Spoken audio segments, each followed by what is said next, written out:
Hi everyone. So this is Amsala Vera. I'm an immigration attorney in Washington State. I've been in practice exclusively in the area of immigration law for the past 11 years.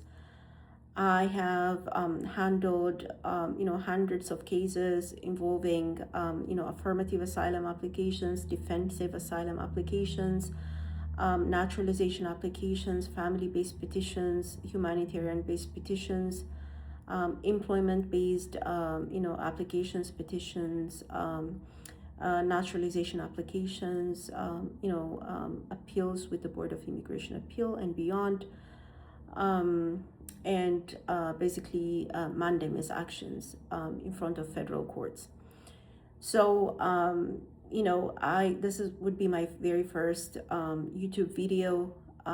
So the reason why I wanted to make this video is basically to tell my viewers just to show you or to tell you what actually is happening in 2026, and what you could do, to address, basically these changes.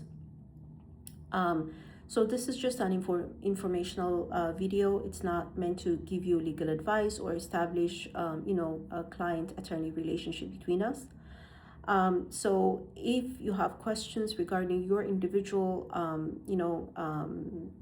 case, then I suggest that you seek out the help of a qualified immigration attorney. It doesn't have to be me.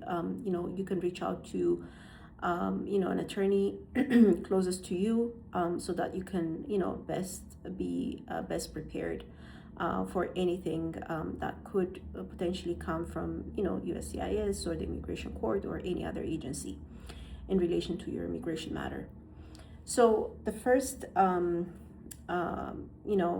issue that I would like to address is this USCIS memo that basically they published 2-3 days ago regarding affirmative asylum applications.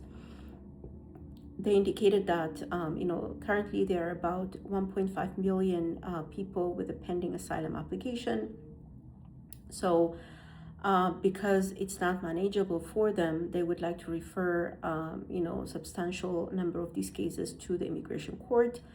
And they have basically pointed out three types of cases. First one being people who have filed their asylum applications a year after they enter the US. So keep in mind that filing asylum application a year after your entry is it is legal. There's nothing wrong with it. But I believe, their understanding or their assumption is that majority of these people are not eligible for asylum because of the one-year filing deadline issue. But there are a lot of people who are eligible for asylum, even though they have filed after a year after they enter the US, because one, they could be they were in a lawful status the day that they filed their asylum application, which is one exception. The other is, people who have, who fall within the exception of a change country's conditional change of circumstance. Like, for example, the day they entered or the year that they entered, the year after, within a year after they entered, their situation in their country was safe or their situation was different than when they filed. That also falls within that exception. The other one is, extraordinary circumstance, like, for example, people who are extremely, traumatized, let's say, because of things that happened to them in their country. They need to basically, sit down, go through, let's say, therapy, counseling, go through, medical care, psychological care, and then they get to a point where they would be able to apply for asylum, which is one exception. So either way, if you are in that, in that group of people that could be a target to be referred to an immigration court, make sure that you supplement your application in terms of why you waited a year to apply for asylum. The second group of people that USCIS said would be referred to the court are people who are not eligible for asylum. This group of people could be, people who committed certain crimes, which makes them ineligible for asylum. So if you are in that group, for example, then make sure that you reach out to an immigration attorney so that you are better informed in terms of what to do when you are referred to the immigration court. Would you be eligible for something else, like, for example, cancellation of removal? Third group of people, which is of a concern to me and to a lot of immigration attorneys, is people that USCIS basically deemed to submit claims that are of no merit. Like, for example, people may write very short, brief explanation of why they applied for asylum on their asylum application or I-589 applications. So for them, for USCIS, maybe they consider it to be a case which does not have merit. So in that case, what you need to do is you need to supplement your application. Like, if you did not submit your declaration, if you did not submit other supportive documents, country condition reports, make sure that you supplement your application as soon as possible. When I say this, you have to make sure that things are consistent with what you had previously submitted, right? I'm not saying that, I'm not suggesting anything, but, I don't want you to rush and make a mistake. So review your file, make sure that, review all of your documents, including the previously submitted I-589, and then supplement it. If it's different from the I-589 that you had previously submitted, you need to explain why it's different. If you have an online account and your I-589 is connected to that, asylum application, then make sure that you file it online. Because it's the best way to make sure that USCIS would have access to, whatever you supplemented. If you're mailing your supplemental documents, make sure that you do it with, using a certified mail, or that you have something, mail it with something with tracking. It could be FedEx, UPS, or USPS, but make sure that it's something with tracking, that someone is signing for the packet, because just to make sure that, USCIS is aware that it is supplemented, or that, they have record of it. The other change is the new asylum filing fee. It could be the initial filing, or it could be the annual fee. If it's USCIS, if your case is with USCIS is going to send you your the request for you to make the payment within 30 days. As soon as you receive it, make sure that you pay, because if you do not pay, then they could basically close your asylum application. They could deny your work permit application, refer you to an immigration court. I mean, it could have serious consequences. So you have to make sure that your application, that you make the payment. And sometimes there could be an issue with with the mail. So go to the USCIS asylum annual fee website, check using your alien number and your receipt number, and for the asylum. And if you're required to pay, make sure that you pay immediately. So I suggest that you visit that site at least 2 times, at least once every 2 weeks or so, just to make sure that the system is not accepting payment. Because what they did is that if you don't pay within 30 days, then they will deactivate the link, or they will say that that you cannot make a payment anymore. So make sure that you pay. Regarding your if your asylum application is with the immigration court, unfortunately the immigration court does not even send you any type of payment request. You have to check when you applied for asylum and then file within the 1-year anniversary, right? So this is something that you really have to do, because you have to be responsible for this, unfortunately. So if you have an attorney, make sure that your attorney uploads the filing fee. If you have if you don't have an attorney, then you can basically do it yourself. But make sure that it is paid. The annual fee is paid. So that's also why I said you have to make sure that you keep your address. That the court or USCIS has your most recent address for any communication. Um, the other change that came up is what the decision that was rendered by the Board of Immigration Appeal in this case, matter of car, matter CARR. So what the Board of Immigration Appeal basically said is that the I-589, the asylum application that you will file, has to be complete in its entirety. Like, for example, in the question that asks you, why are you seeking asylum, you have to write what happened to you, when it happened to you, how it happened to you, who is responsible, basically, right? So you have to make sure, like for cases that you will be filing going forward, make sure that everything is complete. That's something that is on you. Like for people who enter the country through the Mexican border and who've traveled through, let's say, 10, 15 countries, you have to make sure that every country that you have traveled through is indicated in there. You have to write how many days you stayed in each country as best as you can remember it, and also why you did not apply for asylum in any of the countries that you traveled through. So these are things that are on you. And if you have already submitted an incomplete I-589 application, you do not have to wait for your individual hearing. Make sure that you go ahead and submit or supplement your application. Basically say it's an amendment to the I-589 that you submitted, because it's required. And the other change that we're seeing is that a lot of people are being referred to the immigration court even though they have a pending asylum, pending affirmative asylum.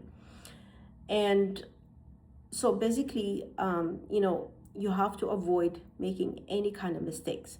Like if you have a pending for people who had a pending affirmative asylum, the assumption or the presumption was that people were not going to be referred to an immigration court because they have a pending affirmative asylum. That's not what's happening now. If you apply for something, and that for something like work, it could be work permit, or it could be a green card application, let's say through marriage to a US citizen, and that application is denied or rejected for, let's say, for lack of payment or for incorrect payment.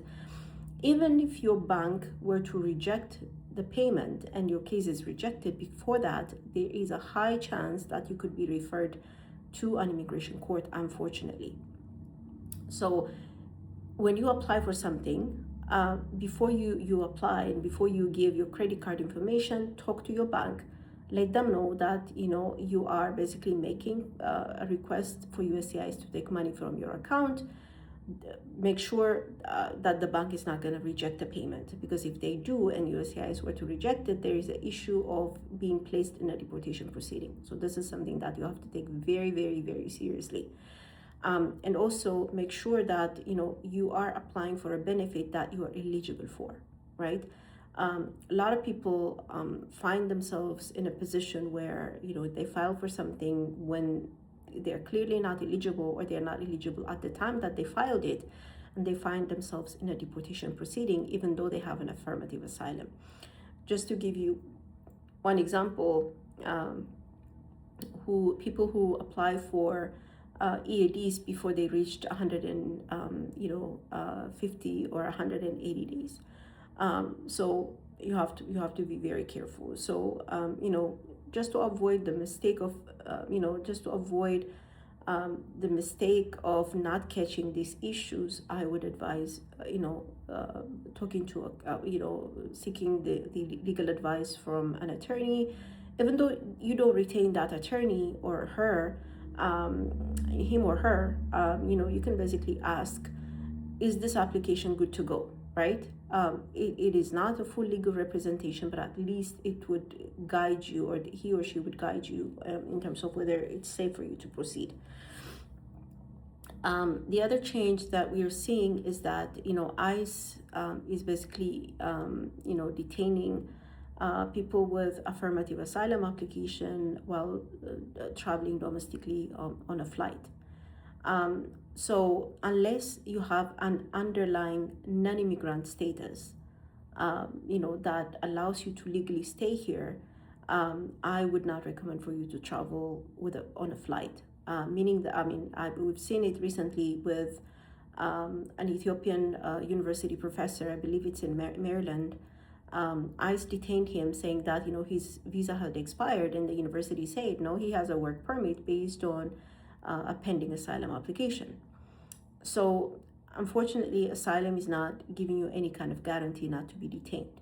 So just be careful when you travel. So do not travel, do not fly domestically. That is the recommendation that we have.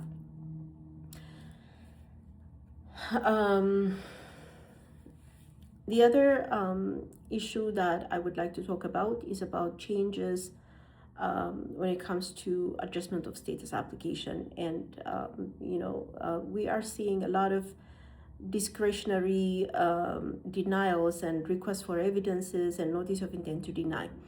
So basically, when people apply for, let's say, adjustment of status application, the only thing that they are required to do is basically show that they are adjustable.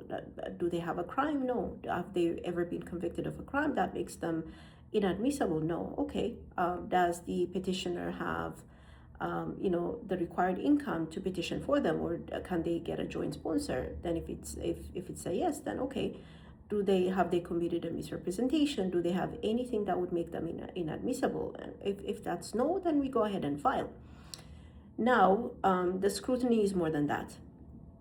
USCIS is asking for equities from the person who's applying for adjustment.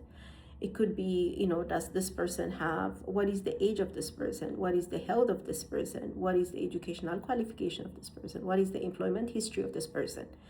So before you file, I'm not saying do not file. What I'm saying is that, check, your eligibility, or, check the discretionary factors involved.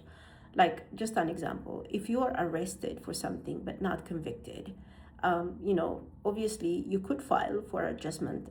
Just as an example, I'm talking about not, my audience, but I'm talking about just a case where someone was arrested, but they were still adjustable because they have not committed a crime that, they have not committed a crime, period. But in this case, USCIS could look at it from a discretion point of view, and they could say, we don't believe that you have the equities to adjust. So just to offset that, I would recommend for you to get as much, evidence as possible to show that, you're a person of good moral character. You have the equities to become a permanent resident. It could be employment letters, letters from your churches, where you volunteer, letters from pastors and things like that. That could basically offset the negative in your history. And the other big issue that will come up in September of 2026 is the new public charge rule, which unfortunately is going to be problematic for some people. So like I mentioned earlier, when it comes to adjustment, or the 2022 rule was that, you look into, is this person, eligible for adjustment? Does he have a sponsor, or does she have a sponsor to be able to, sign this affidavit of support?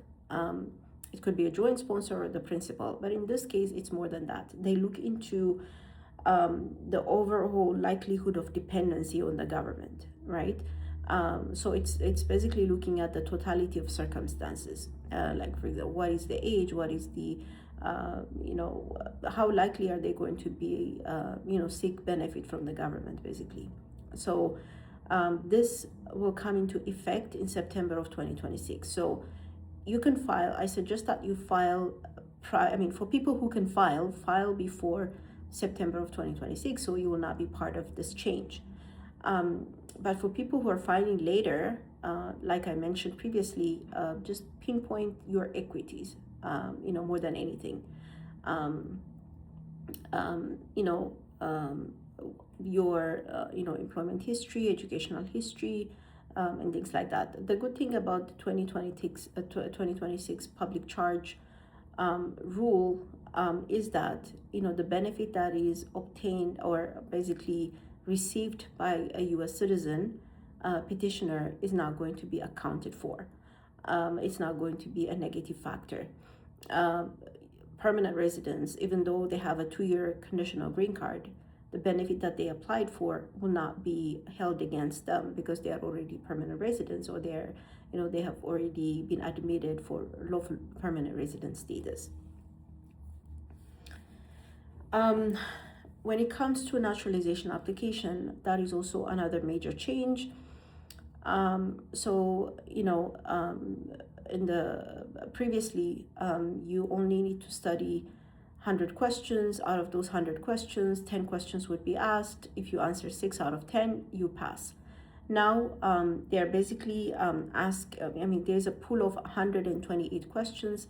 Out of those 128 questions, 20 questions will be asked, and out of 20, you have to answer 12. The other thing that they also added is that,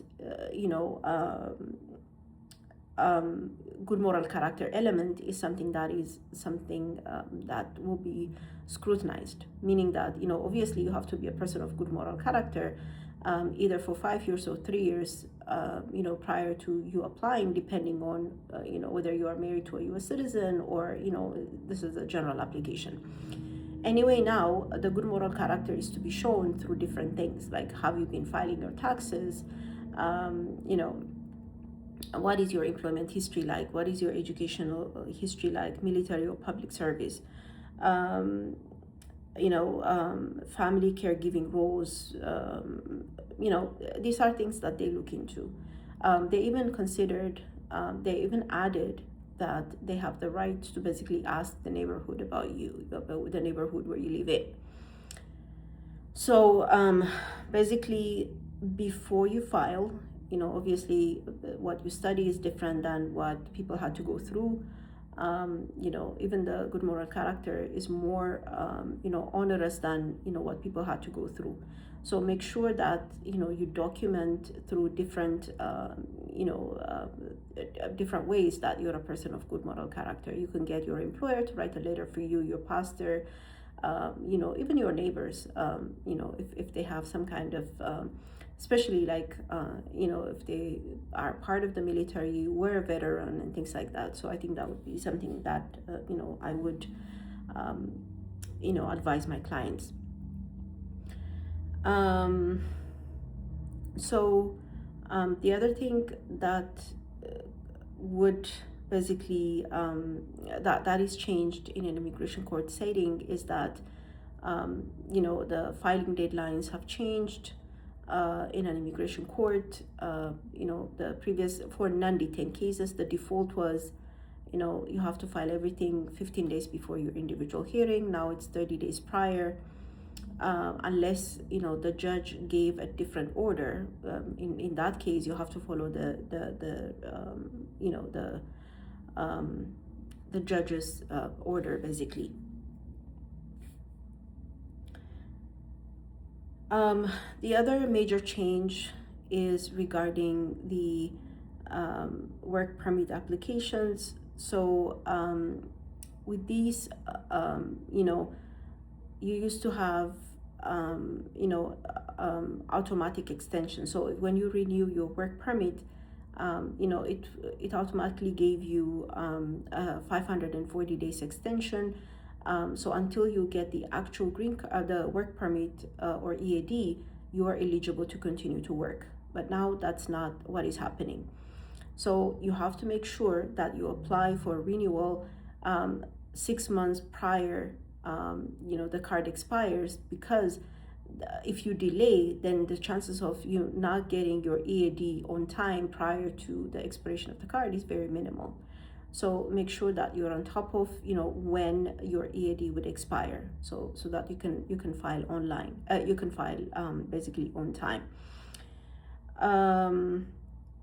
And the maximum validity for EAD, both for those that you things that the EAD that you obtain through adjustment of status or asylum, has decreased from 5 years to 1 year and 6 months or 18 months. So keep that in mind when you apply for, EAD. The other thing that change that we are seeing, I guess, end of 2025 and 2026 is that the government. This is in the immigration court context. Is that they are trying to. They have tried and they have basically successfully, pre-terminated cases to third and get people deported to third countries. I know Uganda was, one of the countries that have where a lot of people were ordered removed. So basically, when you're in proceedings, the government attorney may ask the court to pre-terminate your case so that you could be deported to a third country. There's a lot of argument stating that it's illegal because once you're deported to a third country, that third country could deport you to your country, right? So, but if that is, if that were to happen to you, make sure that you basically act immediately. If the government files a motion to pre-terminate your case, you have to respond to that motion, saying that if you don't agree, I don't agree to be removed to a third country because of so and so. But make sure that you show your individualized harm why you cannot remain in that country or you cannot be deported to that country. If you say, like for example, the situation in Uganda is, it's not secure. The financial situation is hard in Uganda, I can assure you the judge is going to order you removed to that particular country. So you have to make that connection to your country. It's unfortunate that the Board of Immigration Appeal basically agreed with the government that an immigration judge cannot really get into the validity of the agreement that the U.S. government had entered into with third countries, including Uganda. So the judge only can see, if that particular person will be harmed in that particular country. Immigration judges cannot get into the validity of that agreement, or what the Department of State had entered into. So in that case, if you are ordered removed to a third country, it could be Uganda or any other country, make sure that you timely appeal your decision. And then, if BIA also agrees with the, with the immigration judge or your deportation order, then make sure that you, appeal it to a higher court. I'm located in Washington State, so we're under the Ninth Circuit. So we're waiting for a decision, which hopefully will be favorable to people who find themselves in this position.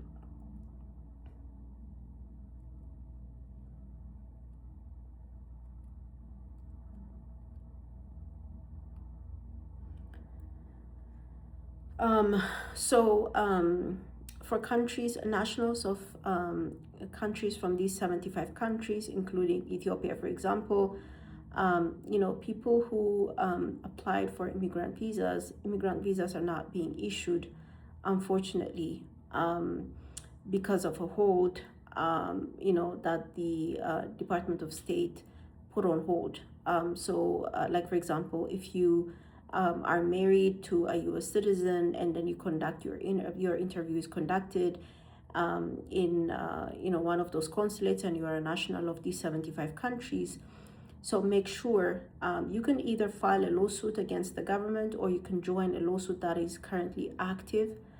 You can Google, simply, lawsuits against, the government for people from these 75 nationals of 75 countries. You'll find something and then you can join those lawsuits or you can file your own.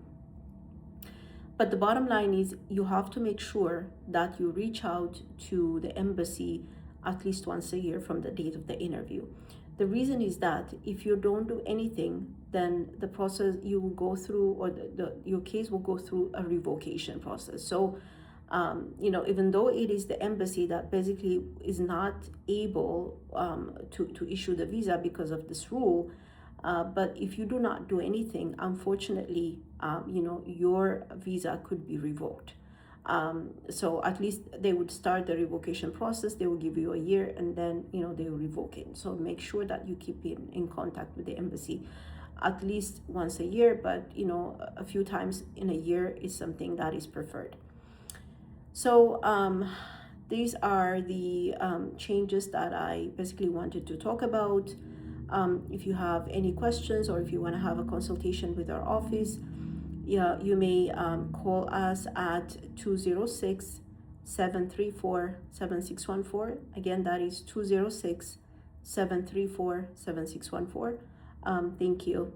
Thank you, and have either a good night or have a good day. Thank you.